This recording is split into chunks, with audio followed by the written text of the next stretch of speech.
everyone, this is episode number 6 on homophones and guess what?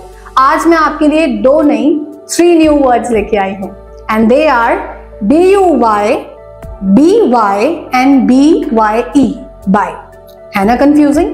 Don't worry, I'm here to clear it all. So BUY buy का मतलब होता है जब हम कोई चीज खरीदते हैं, basically when we purchase something.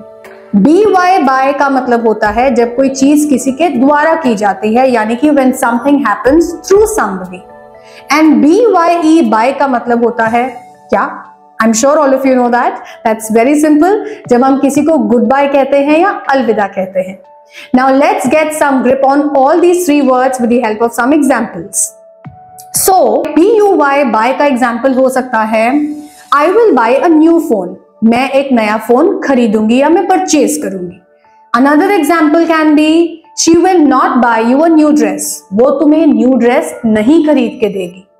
BY buy का एग्जाम्पल हो सकता है I was called by my principal, यानी कि मेरे प्रिंसिपल द्वारा मुझे बुलाया गया. Yet another example can be the notes were given by the teacher, यानी कि नोट्स टीचर के द्वारा दिए गए. Then the last one is BYE buy. अब इसके भी एग्जाम्पल्स देने की जरूरत है. Well, I'll give you one example. She said bye to me before she left the room. उसने मुझे बाय कहा कमरे से बाहर जाने से पहले. I'm sure आपको अब इन 3 वर्ड्स के ऊपर बहुत क्लैरिटी मिल गई है. And finally, I can say bye.